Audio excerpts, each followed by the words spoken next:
وأصبح فؤاد أم موسى فارغا إن كادت لتبدي به لولا أن ربطنا على قلبها لتكون من المؤمنين.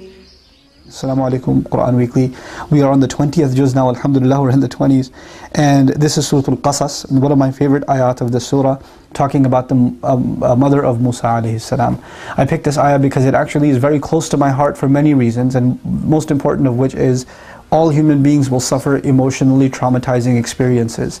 We're going to be hurt because of loved ones, because of loss of loved ones, because of sickness, because of the pain that loved ones will cause us, like the hurtful things our parents will say to us, or we will say to our parents, or our children will say to us, or the wife and the husband will say to each other, or friends will say to each other, you know, and we're going to go through traumatic experiences in life, like, you know, job loss or home loss, or even worse, you know. There are people, so how many people in the world living in, like, you know, really horrific situations that we can't imagine suffering. Children going through things that I can't imagine my children even close to suffering from, right? And that's a reality that so many people face. And this particular ayah, to me, is an ayah of great hope, because when people get scarred, people get emotionally damaged, then they feel like they're never going to be able to recover and move on with life again. Musa's mother had the colossal task of taking her baby and putting the baby in the water. A mother has to put her child in the water. That is it's not even an imaginable thing a mother can do. But she has two options: watch her child be slaughtered by soldiers before her eyes, or take this child and put him in a basket which hasn't been tested for waterproof navigation by any means, and throw him into the river. Alqihi fil yam, throw him. And Allah says, when she threw him into the water, when she threw the baby into the river, by Allah's inspiration, because she couldn't have gotten herself to do it emotionally, Allah empowered her to be able to do that. He says, وَأَصْبَحَ فُؤَادُ أُمِّ مُوسَى فَارِغًا. Musa's mother's heart was emptied out. Like the trauma of having to let go of her child and watch the child float away into a river, and you can't even access him anymore, and you don't even know what happened to him, if he drowned or not, if a gator got to him, if those horrible soldiers caught him, if it flipped over, she knows nothing. The worst thoughts may be crossing her mind. Allah says her heart was emptied out. فَارِغًا. Her heart became emptied out, void of all emotion. You know, somebody hears like traumatic news and you go like this, and they don't blink. They don't talk, they're just quiet, they're emotionally paralyzed. That's the state she reached. In kadat latubdi bihi. She almost gave up her secret. She almost came out running and saying, that's my baby, that's my baby. But if she said that, he would have been killed.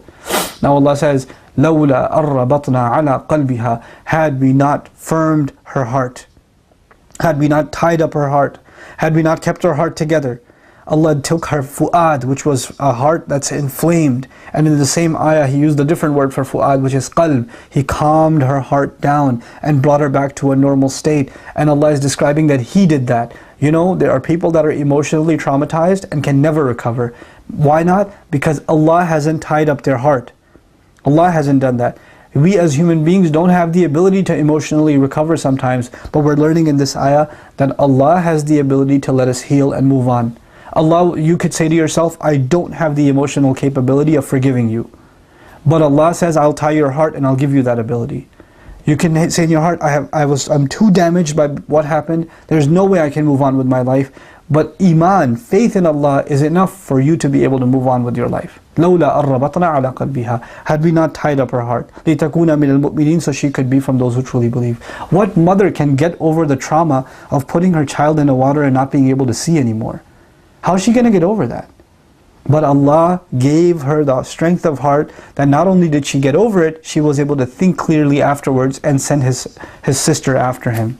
She wouldn't have been able to think at all had Allah not intervened. So Allah will intervene into our emotional states. He will intervene. And she's not a prophet. She's just a believer, which means this is an opportunity for you and me. Whatever emotional trauma you're going through, know that Allah can intervene and give you peace of mind, peace of heart. And He can give you tranquility again. Whether it's anxiety, fear, whether it's grief, whether it's anger, whatever emotion, whatever thing has happened that's scarred you, that's left you scarred, Allah can remove that scar entirely. And I pray that you are able to ask Allah for that genuine removal of scar, and that Allah Azza wa Jal gives you that firmness of heart, so you can be from those who truly, truly believe and can live a healthy spiritual life and healthy emotional life. Barakallahu li wa lakum. Assalamu alaikum wa rahmatullahi wa barakatuh.